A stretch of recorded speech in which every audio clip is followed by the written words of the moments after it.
Aye, galatoo maana simachuu keessaniif salaamu alaykum warahmatullahi wabarakatuh. Deeqaa soddomiin qabaansaa hangizee hedduu deeqaan natti xiqqaatti yoo naasoo keessaa waan naasoo waan biraatii miti. Wanni ara dubbachuuf fadhu maali? Dhugaan teenya maaliif baddee? Dhugaan Oromoo maaliif baddee?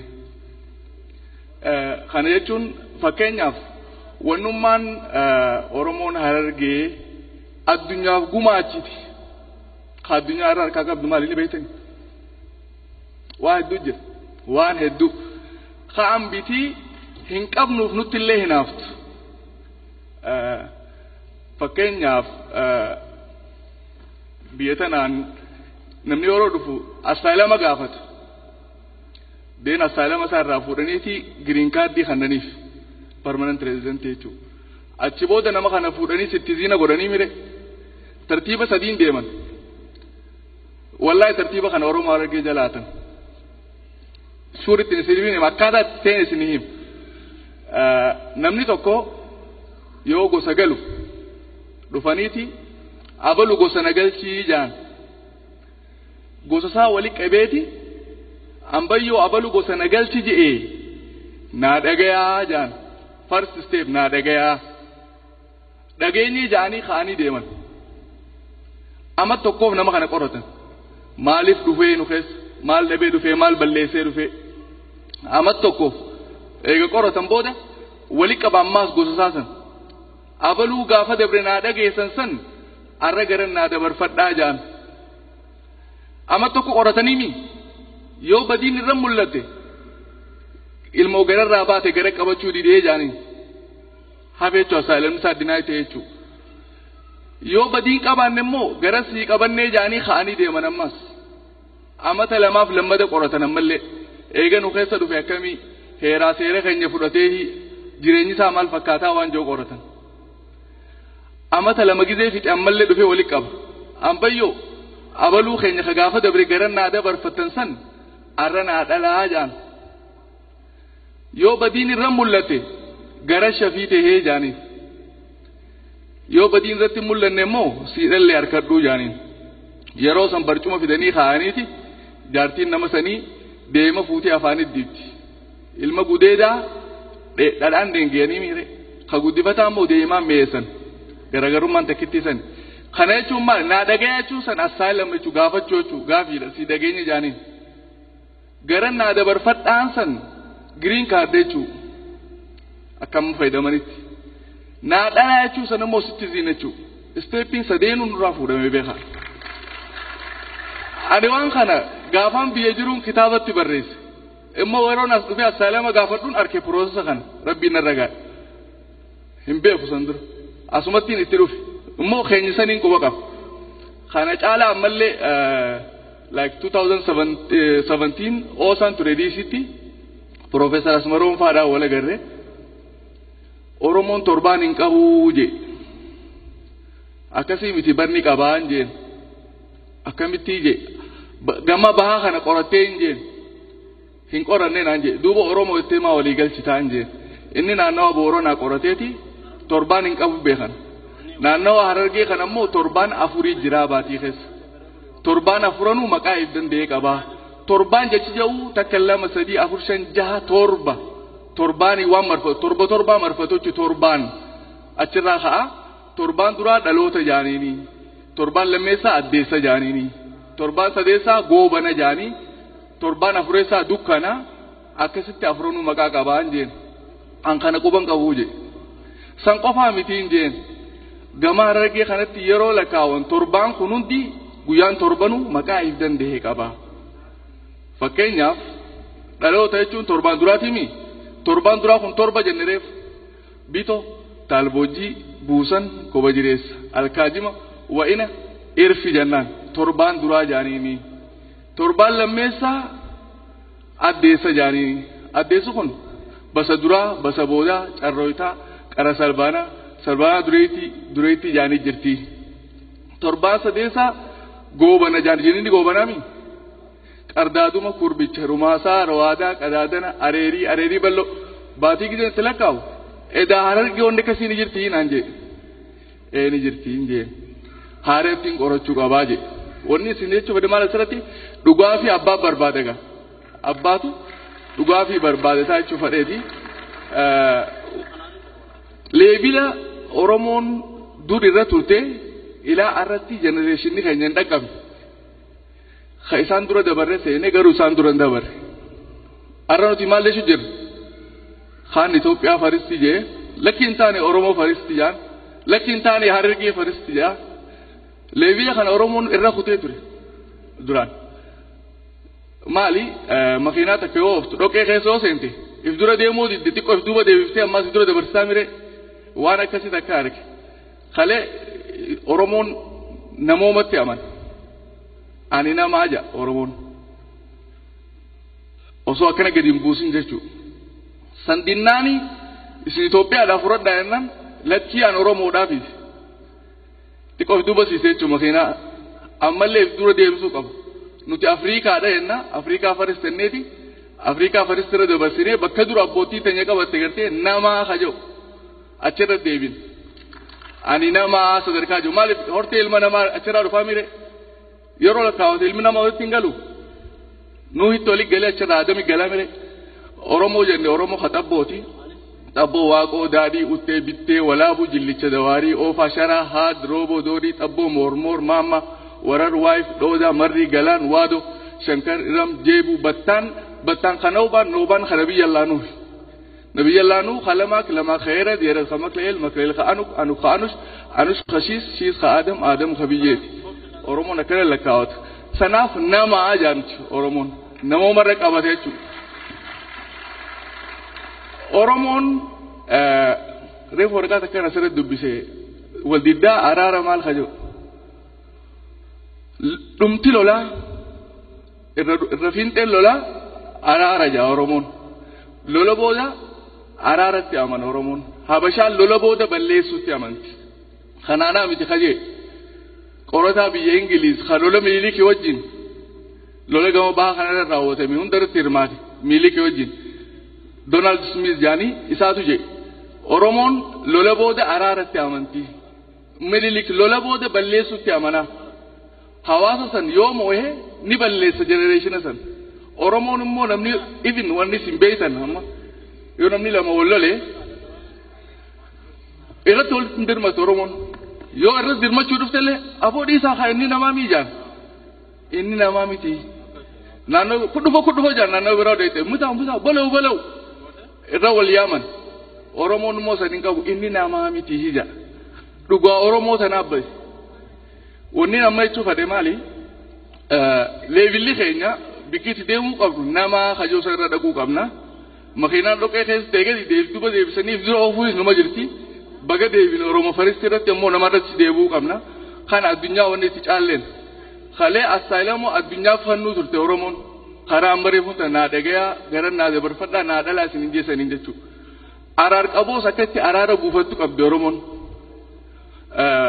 naannoo Harargee kanatti namni amma yoo nama ajjeese ajjechaan gosa sadii taseessa batteessaa fi dhima jaaniin taseessa jechuun namni lama wallolee tokkotti yoo darbatee onni san nama biraa dhoyte tasa nama san deemi leebila itti ilaalamuu qaba taseessaa jaaniin namni lama magaalaa waliin bahee akka nasiibaatti yoo wallole achumatti haaluu hin qabne jechuudha waan achitti uumamemi batteessaa jaaniin battaluma waan uumame jechuudha leebila itti ilaalamuu qaba kunis dhima jaanii namni lama wallole na eeggadhu jee halkan buuca qabatee takka mancaa qabatee dhokatee gartee itti qophaa'ee nama sanatti taaluuba dhima jaanii san addunyaallee irra oomisha sarara laalatti jirti akka kunis keenyuma beeka sigalte namni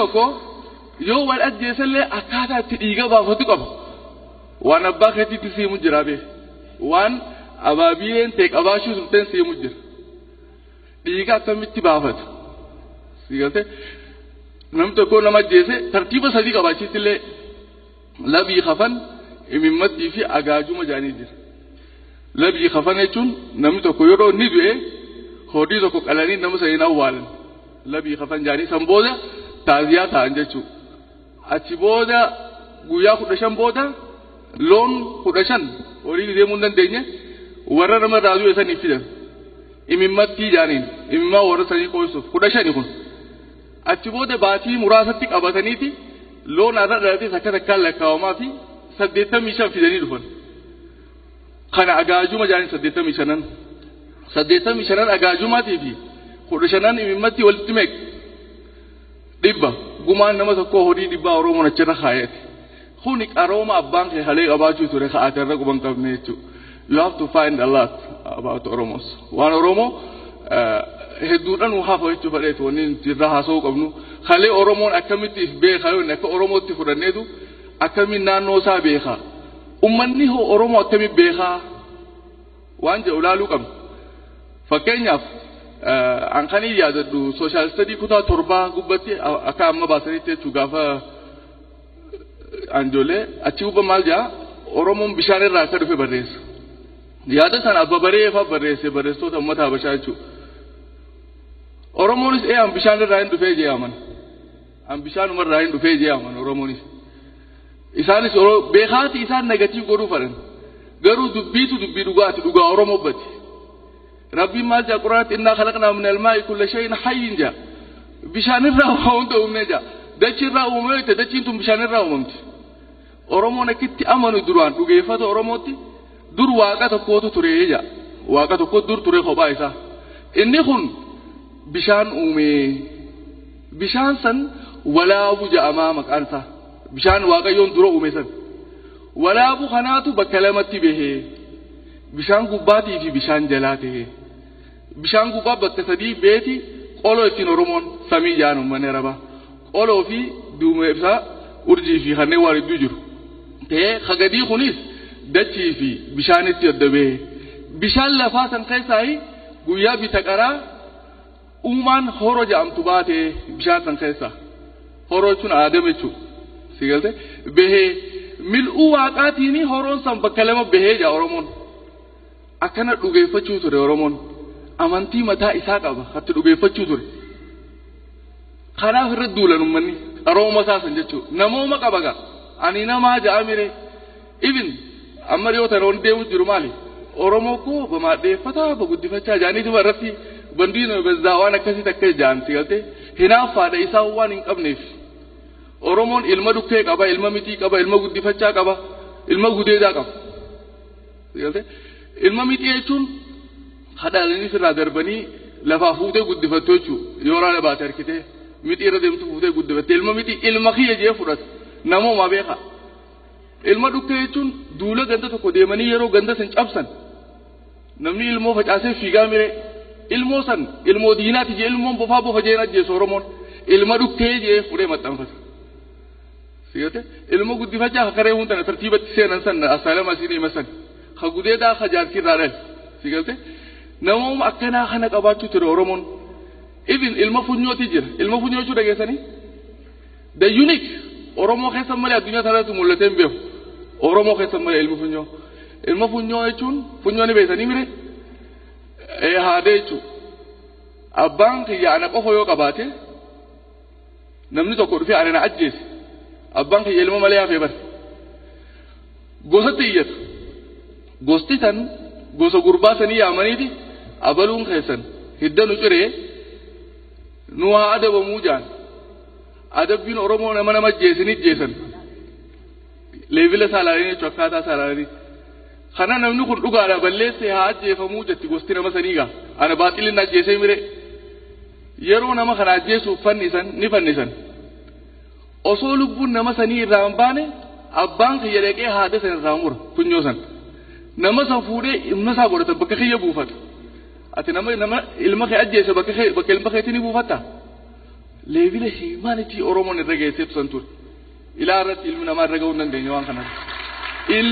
Nama ilma kee ajjeese ilma godhachuu jechuun hanqam takka akka nama suuwanneessu agartanii leevilli Oromoo hanqas takka deemi. Kaarra Oromoo xabbaab jaanii wallaala isaan beetee jibbisuuf irra uuman kanaa miti. Dhugaa Oromoo badee dhugaa haa barbaannu wanni jennuuf tanaaf. Dhugaan Oromoo haa barbaadamtu. Sirna gadaa qaba. Gadaa durallee sirna mootiitiin bulee jira. Even Queen of the Era of the Queen jaanii dhalaadhaan bulee jira Oromoon. Dhalaa shanii bulche. hoyyoo gotoyye lalila soyye qallo qasoyye akkuma nooyye jaani dhalaashanii bulche Oromoo waldura fuudheetu sanna dhalaan bulchuutillee Oromoon qabaachuu tura abiyyiilleen karoosan deemu jirana fakkaata I don't know so Oromoon qaroomaan guddaa ture Oromoo waa hundaan guddaa ture humanity first ja Oromoon namoomatti amana nama haja nama jechuun amma anuma jennami maa sammaxan tura anuma jechuun uumaa na fakkaattu jechuun ija lamaan qaba ija lama qaba funyaan hin qabu funyaan qaba anuma haja hanqa il jaalatu yoo jaalate nama san namooma qabaa jennama namarraa maal dhufe jechuun namooma agartan akkaataa uumama Oromoo itti kaayes so wanni dhaamu fadhu maal yaani Oromoon aadaa gabbattuu qaba namni biraa akkana qabuun agarreen dhageenyaan immoo dabsanii nutti himu jiran dhugaatii enya sana barbaaduu qabna osoo wanni tiyya deegaan hedduumne ergaatti qoota kataniin dhaamu fadhu leevila abbootiin teenya bu'aa barnootaa jettu abbootiin teenya ni beeyti kalee gizee amma ijoollee xixiqqoo taphachiisan hibbakkaa jaaniiti manguddoon gaafattiim ijoollee toora galgalaa kan oli qabanii hibboo jaa hibbakkaa waan akkanaa naa beekaa hin beekuu gizee jee maal jaaniin biyya naa kanni maalif wallaalaan maal godhaga biyya isaa dabarsee kan naga kabeekoo biyya irraa fudhateeti barnoota isaa kanaan deebisaa himaaf jechuudha maal ijoollee barsiisu jiru jechuudha Oromoon bu'aa barnootaa namni barate biyya qabaa hibboodhaan uummatee barsiisuu ture har'a nuti leevila sanni jirra hin jiru kalee Oromoon beekumsa qaba kalee amma reefu isin hin jeesan beekumsi kun lama tokko kadhalootaan qabdu kaan immoo barnoota beekumsaa fi barnoonni adda beekumsa gizee jennu fakkeenyaaf namni tokko abaarsa tokko jira ko Oromoon mana nama hundaa jiru kadhageessa waan beetu wallaali hawwan maal jaan mucaa waan akkanaan gootu waan beetu wallaali siinin je'u yaan jala kaaya siinin je'u durnuma jaanii waan beetu wallaali wanni ati beetu maal dura akka haadha see garaa baatetti ummaa isaa baatiim daa'imni haadha baraka sanbooda abbaa bara adeera bara eessumman haboo ollaa biraa dhufa barnoonni duraa kanaa mire waan beetu wallaali waan beetu kana wallaaltu maaliif kaan barnoota eega waan beetu kana wayyoo ite booda amma torba akkana taate mana barnootaa si geessan achirratti akka ida'aas harkattuuf barnoota jaaniin kana immoo har'a maaltu dhufe mana barnootaa gizee deete ilmi namaa jaldeessarraa dhufe nama qaraasanii mire ansanumaan gade ilmi namaa jaldeessarraa dhufe hin dhufne nutti eegsiira Oromoon immoo ilmi namaa bishaan irraa dhufee jaa kuni maali tokko barnoota jechuun katti idaattuumi tokko immoo kawnuma waan barte kanaa itti wallaalchisanii jira falfala ittiin Oromoon waan obeetu kanaa itti wallaalchisan amma nuti barnootaaf dheennee falfalmne gallee jechuu bar jaldeessarraa dhufee nu barsiisan gaa das dhugaan Oromoo dhokottee wanni jennuuf kanaaf abadan dhugaan Oromoo barbaadamuu qabdi ammas nama biraarraa hin eegina nama biraarraa inuma hin eegina namu ka viidiyoo kana ilaaluus haa ta'u ka mana taa'ee ilaaluus mee manguddoo na hubultan hooma gaafadha uummata akkasii himan waan sanirraa waa fudhatta akkaataan itti afaan keenya uumamu akkaataan aadaan teenya hundinuu addunyaarraa adda afaan keenyaa addunyaarraa adda Oromoon maqaan kee eenyu jaami yoo dhufeemni maal jaa maqaan kee eenyu jool bara aboo ati maqaan keenya goostami gurbaa eenyuti jaan hin jaane wanta hin dhageenye manguddoon ammallee aboo ati goostami maqaan keenya ilma eenyuti jaan aadaaf qabnaami amantiittis maal jaa inna khalaqakum shu'uban wa qabaa'ila litaarafu jaabar akka wal beeytaniifi jaa Oromoo maaliif si gaafata si beekuufi mire qaroomni keenya guddaa ture eessa ture qaroomni keenya guddaa arrammoo yoo ati akkasi gaafate gosummaa qaba namni kun jaan ifiif waan hin qabneef kaayisaan ifiif booddee waan hin qabneef abbaa takka abba torban lakkaawatan abbaa sadii afur yoo lakkaawwan Oromoo dhufan seexaan noo jaarichuu ofirraa dhiisan hin lakkaawatan abbootii isaaniitu soo dhugaa Oromootu badee dhugaan Oromoo haa barbaadamtu Oromoon kalee akka jaaramu amma namni waa'ee konveeshina kanaa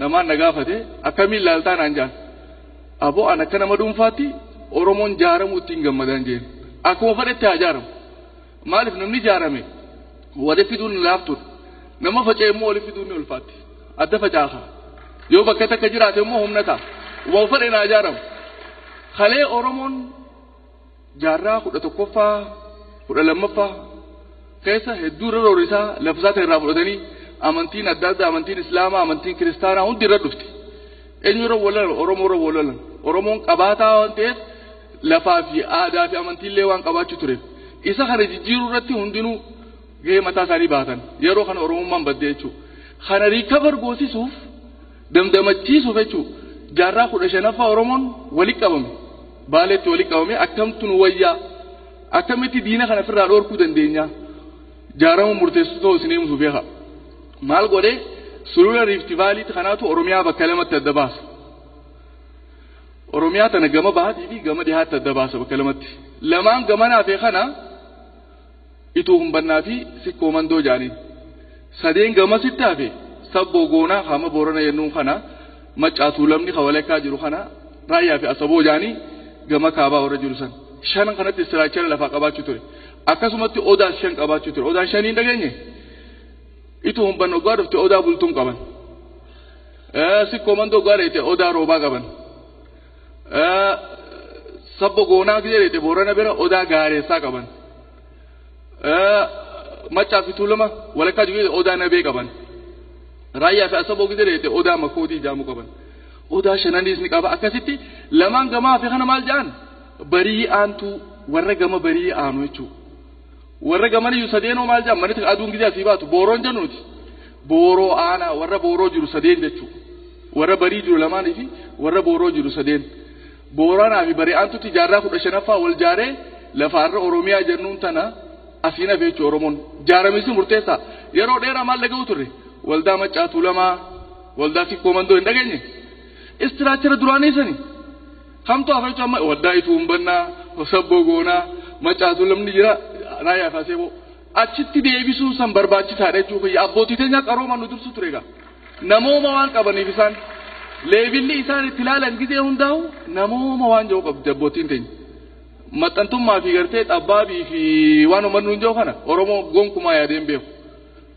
qulqulluu kanarraa namooma waan jiru leebila sanirratti ifaa hubannuu jechuu barbaadeeti jaaramuu yeroo hunda murteessaadha yeroo hedduu wanni ka'u maali waa'ee diinagdeetii ka'a no Oromoon waa sadeenu nuu kufee jira diinagdee qofaa miti hawaasummaa hin jaaramne adda faca'ee jira jaaramuu qaba jechuun dhaaba siyaasaa jaaramuu qaba jechuu miti wal quba qabaachuu qaba wal hubachuu qaba jechuu gurra tokko hawayin dhaga'u qabaachuu qaba daas jaaramuu jechuun san booda liidershiippiitti dhufa gaa liidershiippii isa maqaa baafatee caaseeffama godhatee akkamitti akka wal jala deemu ni beeka san manguddoo irraa fudhachuu dandeessan caaseeffama isaa ammoo katti aanu ikonomikaalii diinagdeen waan irraa haasa'uu dandeenyu miti waan karaa dheeraati bunaa fi jimaan asii dhiisii kuduraa dinnichaa fi timaantii fi kanaahu jabuutii erga nama mojoorraa qaalittiirraa asallaarraa hundarraa harargee dhiisii bakka hundarraa oromiyaarraa dirree dhawaa dhufa kuduraan gizee bitan baadiyyaarraa kaashii bitan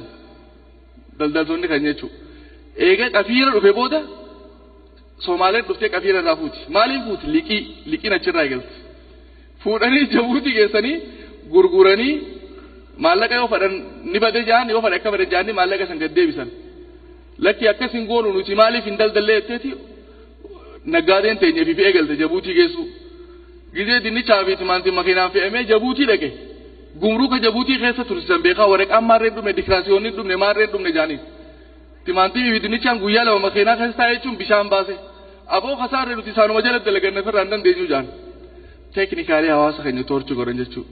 Lagni raamisa akkamii akka jaarame akkamitti akka diigames ni beekan. Arra haa jaaramnu jira Oromoon amata 27 duruma manguddoon laga raamisettee jaartee jirti Booranaa bareedduu jaanii jaaranii jiran garuu wakkinni jiru maali nuutu ifiif wal diigaa wal jaarraa hadiigus nuti maaliif dubbiin waan beetu wallaalii sanigaa if baruu qabna gaafaan if bare ubbaleetti qiyyaas if bare sanbooda wal barreechuun lamaan anosoon if hin barre yoo isa barbaadeen ta'u waan fokkottuu taate jechuudha.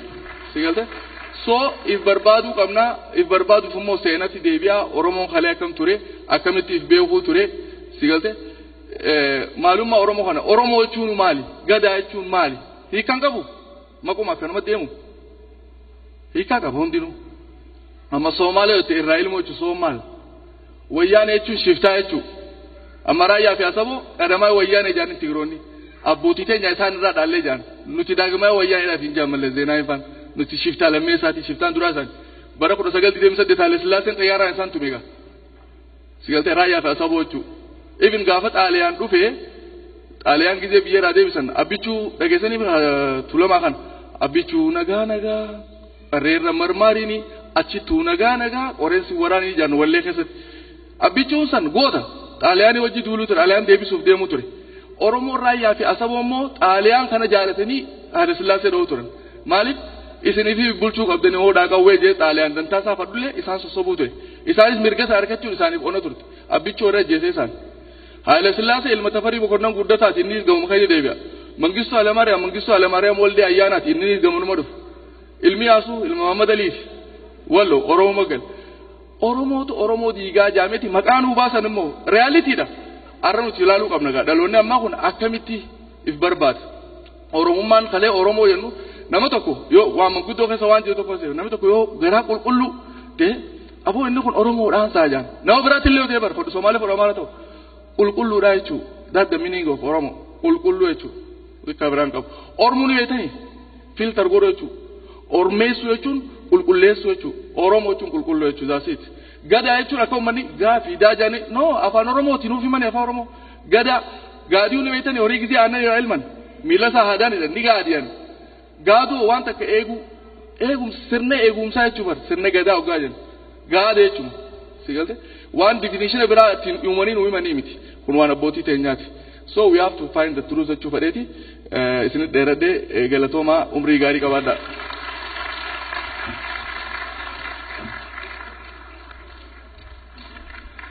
nama akkanaa kana faa hunda qabna onno nama seenaa hedduu beeku jajjabeessinee of dura keenyee jala deemnee irraa katabatuu qabna waan kana namni akkana seenaa teenya beeku nu keessan hedduu miti dhugaa wal jajjabeessuun gaarii tartakka harka dhaafme please